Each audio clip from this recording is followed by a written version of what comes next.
जय संतोषी माता। आप सभी का स्वागत है आपके अपने चैनल भक्ति कथा विद आरजे प्राची में। आज हम सुनने जा रहे हैं माँ संतोषी की वो दिव्य कथा जो न सिर्फ मनोकामनाएं पूर्ण करती है बल्कि जीवन में शांति, संतोष और समृद्धि का आशीर्वाद भी देती है। कहते हैं जहाँ श्रद्धा होती है वहाँ चमत्कार अवश्य होते हैं और माँ संतोषी की ये कथा उसी श्रद्धा और विश्वास की अमूल्य मिसाल है। तो आइए मन, वचन और कर्म से माँ का ध्यान करते हुए इस पावन व्रत कथा को सुनना प्रारंभ करें। एक बार मन में सच्चे भाव से बोलिए, जय संतोषी माता। आप सभी पर संतोषी माता की कृपा सदैव बनी रहे। आज शुक्रवार के दिन सुनिए संतोषी माता की कथा और आरती। एक गांव में एक बुढ़िया रहती थी जिनके 7 बेटे थे। 6 बेटे कमाने वाले थे लेकिन एक बेटा निकम्मा था। बुढ़िया माँ 6 पुत्रों का झूठा 7वें पुत्र को दिया करती। 7वां पुत्र एक दिन अपनी पत्नी से बोला, देखो मेरी माता का मुझ पर कितना प्रेम है। वह बोली, क्यों नहीं, सबका झूठा बचा हुआ तुमको जो खिलाती हैं। तब वह बोला, जब तक आंखों से न देखूं मान नहीं सकता। पत्नी ने हंसकर कहा, देख लोगे तब तो मानोगे।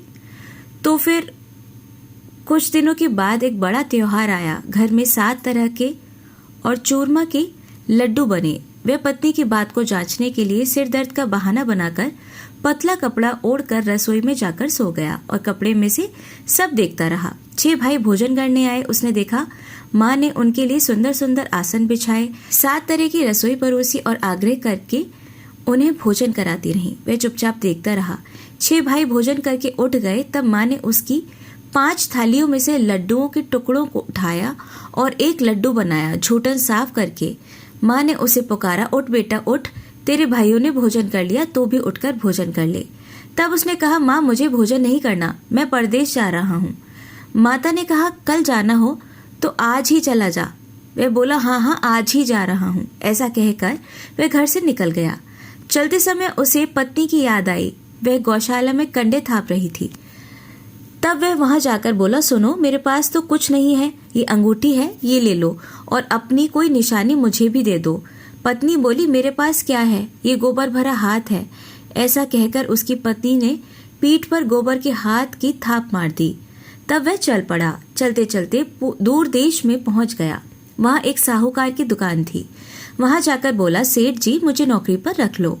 साहूकार को नौकर की सख्त जरूरत थी। साहूकार ने कहा, काम देखकर तनख्वाह मिलेगी। उसने कहा, सेठ जी जैसा आप ठीक समझे। अब उसे साहूकार के यहाँ नौकरी मिल गई। वह वहां दिन रात मेहनत से काम करने लगा। कुछ दिन में दुकान का लेन देन, हिसाब किताब, ग्राहकों को माल बेचना, सारा काम करने लगा। साहूकार के 7-8 नौकर थे। वे सब चक्कर खाने लगे लेकिन उसने अपनी लगन, परिश्रम और ईमानदारी से सभी को पीछे छोड़ दिया और उसे फिर अपनी नेकी का भी फल मिला। सेठ ने भी उसका काम देखा और 3 महीनों में ही उसे मुनाफे में साझेदार बना लिया। परिश्रम करते करते 12 वर्षों में ही वह नगर का नामी सेठ बन गया और सेठ अपना सारा कारोबार उस पर छोड़कर बाहर चला गया। इधर घर पर उसकी पत्नी पर क्या बीती वह भी सुनिए। सास ससुर उसे अब दुख देने लगे। गृहस्थी का सारा काम करवाकर उसे लकड़ी लेने जंगल में भेजा करते। इस बीच घर की रोटियों के आटे से जो भूसी निकलती उसकी रोटी बनाकर रख दी जाती और फूटे नारियल की नरेली में पानी दिया जाता। इस तरह उसके दिन बीतते रहे। एक दिन जब वह जंगल में लकड़ी लेने जा रही थी तब उसे रास्ते में बहुत सी स्त्रियां संतोषी माता का व्रत करती दिखाई दी। वह वहां खड़ी होकर पूछने लगी, बहनों ये तुम किस देवी या देवता का व्रत कर रही हो और इसके करने से क्या फल मिलता है? इस व्रत के करने की क्या विधि है? यदि तुम अपने इस व्रत का विधान मुझे समझा कर होगी तो मैं तुम्हारा बड़ा एहसान मानूंगी। उनमें से एक स्त्री बोली, सुनो ये संतोषी माता का व्रत है। इसे करने से निर्धनता और दरिद्रता का नाश होता है, लक्ष्मी आती है, मन की चिंताएं दूर होती हैं, मन को प्रसन्नता और शांति मिलती है, निपुति को पुत्र मिलता है, पति बाहर गया हो तो वह शीघ्र लौट आता है, कुंवारी कन्या को मनपसंद वर मिलता है, चलता मुकदमा खत्म हो जाता है, कलह कलेश की स्थिति हो तो मुख शांति होती है, घर में धन जमा हो, धन जायदाद का लाभ होता है और भी जो कुछ भी मन में हो, जो कुछ भी कामना हो, सब संतोषी माता की कृपा से पूरी हो जाती है, इसमें संदेह नहीं।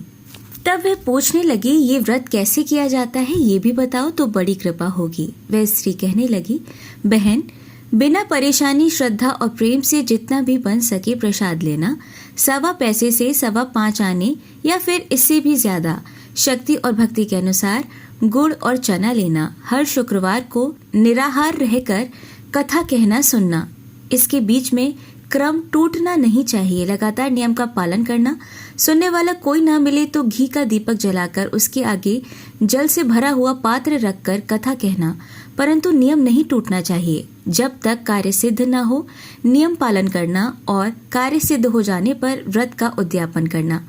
3 मास में ही माता पूरा फल प्रदान करती हैं। यदि किसी के ग्रह खोटे हों तब भी माता 1 वर्ष में अवश्य उसको अनुकूल करती हैं। कार्य सिद्ध होने पर ही उद्यापन करना चाहिए, बीच में नहीं। उद्यापन में 2.5 सेर आटे का खाजा और इसी अनुसार खीर और चने का साग बनाना, 8 बच्चों को भोजन कराना, जहाँ तक मिले देवर, जेठ, भाई, बंधु या कुटुंब के लड़के लेना, ना मिले तो रिश्तेदारों और पड़ोसियों के लड़के बुलाना, उन्हें भोजन कराकर यथाशक्ति दक्षिणा देकर माता का नियम पूरा करना। ध्यान रखना उस दिन घर में कोई खटाई न खाए। ये सुनकर वे वहां से चल पड़ी। रास्ते में लकड़ी के गट्ठर को उसने बेच दिया और उन पैसों में गुड़ चना लेकर माता के व्रत की तैयारी कर आगे चली। रास्ते में संतोषी माता के मंदिर में जाकर वे माता के चरणों में लेट गई और विनती करने लगी, माँ मैं दीन हूँ, निपट मूर्ख हूँ, व्रत के कोई भी नियम नहीं जानती हूँ, मैं बहुत दुखी हूँ, माता मेरा दुख दूर करो, मैं तुम्हारी शरण में हूँ। संतोषी माता को उस पर दया आ गई। एक शुक्रवार बीता कि दूसरे शुक्रवार को ही उसके पति का पत्र आया और तीसरे शुक्रवार को उसका भेजा हुआ पैसा भी आ पहुंचा। अब तो ये देखकर जेठानी मुंह सा सिकोड़ने लगी, कितने दिनों बाद पैसा आया, इसमें क्या बड़ाई है। लड़के ताने देने लगे, काकी के पास तो पत्र आने लगे, रुपया आने लगा, अब तो काकी की खूब खातिर बढ़ेगी और अब तो काकी बुलाने से भी नहीं बोलेगी। बेचारी सरलता से कहती कि भैया पत्र आए, रुपये आए तो हम सबके लिए ही तो अच्छा है। ऐसा कहकर आंखों में आंसू भरकर संतोषी माता के मंदिर में जाकर वह मातेश्वरी के चरणों में गिरकर रोने लगी। कहने लगी, माँ मैंने तुमसे पैसा तो नहीं मांगा, मुझे पैसे से क्या काम, मुझे तो अपने सुहाग से काम है। माँ मैं तो अपने स्वामी के दर्शन और सेवा मांगती हूँ। तब माता ने प्रसन्न होकर कहा कि जा बेटी, तेरा स्वामी भी जल्दी आएगा। ये सुनकर खुशी से बावली होकर वह घर आकर काम करने लगी। अब संतोषी माता विचार करने लगी कि इस भोली भाली पुत्री से मैंने कह तो दिया कि तेरा पति शीघ्र आएगा, पर आएगा कहाँ से, वह तो इसे स्वप्न में भी याद नहीं करता। उसे इसकी याद दिलाने में तो अब मुझे ही जाना पड़ेगा। संतोषी माता ने उस बुढ़िया के बेटे को स्वप्न में समझाया, पुत्र तेरी पत्नी कष्ट उठा रही है। तब वे बोला, माँ ये तो मुझे भी पता है, लेकिन क्या करूं, वह कैसे जाऊं, परदेश की बात है, लेन देन का सारा हिसाब किताब है और कोई जाने का रास्ता भी नजर नहीं आता। आप ही कोई राह दिखाइए कि मैं वहां कैसे जाऊं। तब संतोषी माता कहने लगी, सवेरे नहा धोकर संतोषी माता का नाम ले, घी का दीपक जलाकर दंडवत कर और दुकान पर जाकर बैठना। देखते देखते तेरा लेन देन सब चुक जाएगा और जमा माल बिक जाएगा। सांझ होते होते धन का ढेर लग जाएगा। अब तो वह अगले दिन सुबह सुबह जल्दी उठा। उसने अपने मित्रों परिचितों से स्वप्न में माता द्वारा कही बात कह सुनाई। वे सब उसकी बात सुनकर उसकी खिल्ली उड़ाने लगे। कहने लगे, कहीं कभी सपने की बात भी सच होती है क्या। लेकिन उनमें एक बूढ़ा व्यक्ति बहुत समझदार था। वह बोला, देखो भाई मेरी बात मानो, इस तरह सच या झूठ कहने के बदले देवता ने जैसा कहा है वैसा ही करना, तेरा क्या जाता है।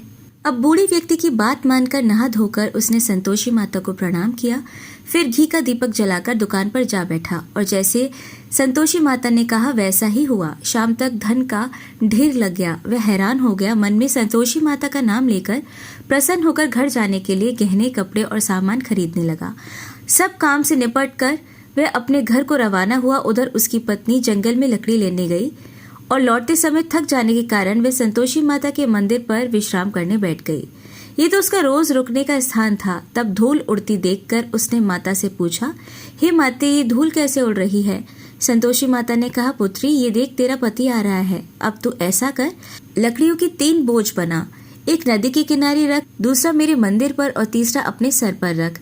तेरे पति को लकड़ी का गट्ठर देखकर मोह पैदा होगा, वह यहाँ पर रुकेगा, नाश्ता पानी करके माँ से मिलने जाएगा तो लकड़ी का गट्ठर उठाकर जाना और बीच चौक में गट्ठर डालकर 3 आवाजें जोर से लगाना, लो सासू जी लकड़ियों का गट्ठर लो, भूसी की रोटी दो, नारियल के खोपड़े में पानी दो और आज कौन मेहमान आया है। संतोषी माता की बात सुनकर वह बहुत अच्छा माँ कहकर प्रसन्न मन से लकड़ियों की 3 गट्ठर बना लाई।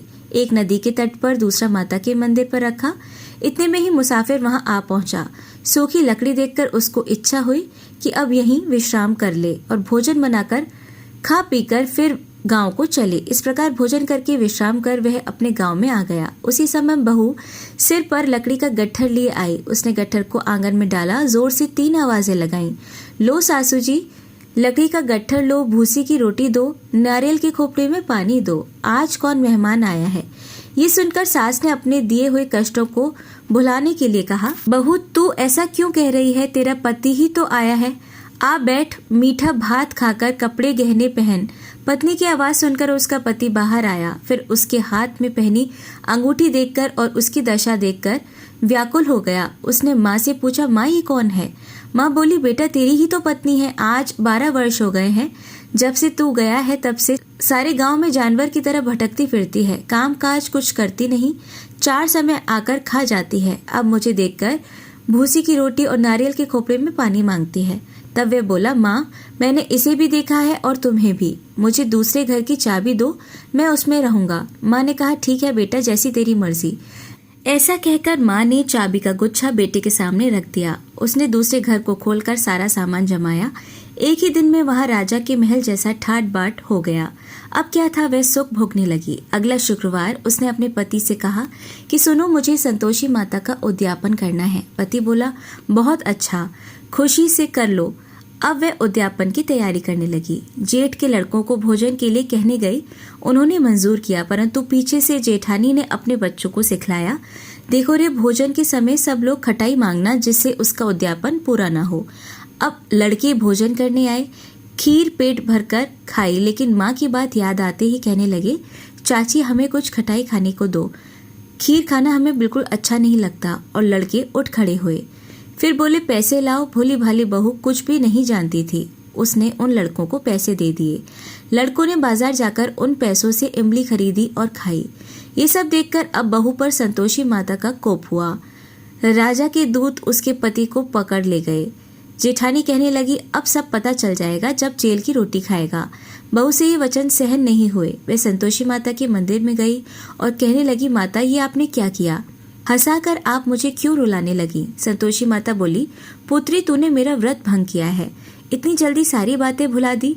वह बोली, माँ मैं तो कुछ भी नहीं भूली, न ही मैंने कोई अपराध किया है, मुझे तो लड़कों ने भूल में डाल दिया, मुझे क्षमा करो माँ। तब माँ बोली, ऐसी भूल भी कहीं होती है। वह बोली, अब कोई भूल नहीं होगी, अब बताओ मेरे पति कैसे वापस आएंगे। संतोषी माता बोली, पुत्री जा, तेरा पति तुझे रास्ते में ही आता मिलेगा। वह मंदिर से निकलकर बाहर आई तो रास्ते में उसे अपना पति आता हुआ मिला। उसने पूछा, कहाँ गए थे।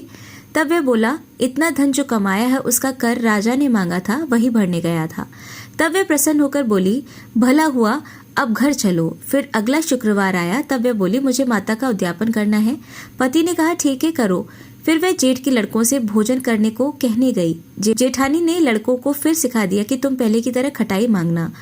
इस बार लड़के भोजन करने बैठे, लेकिन भोजन करने से पहले ही कहने लगे, हमें खीर पूड़ी अच्छी नहीं लगती, जी घबराता है, कुछ खटाई खाने को दो।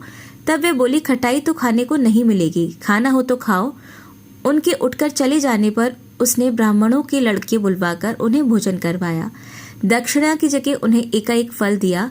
इससे संतोषी माता प्रसन्न हो गई और माता की कृपा से 9 माह बाद उनको चंद्रमा के समान एक सुंदर पुत्र प्राप्त हुआ।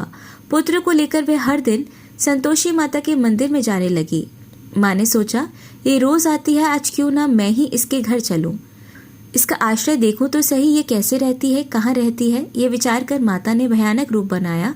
गुड़ और चने से सना मुख, ऊपर से मुंड के समान होठ, उस पर मक्खियां भिन भिना रही थी। दहलीज पर पैर रखते ही उसकी सास चिल्लाई, देखो रे, कोई चुड़ैल डाकिनी चली आ रही है, जल्दी भगाओ इसे, नहीं तो सबको खा जाएगी।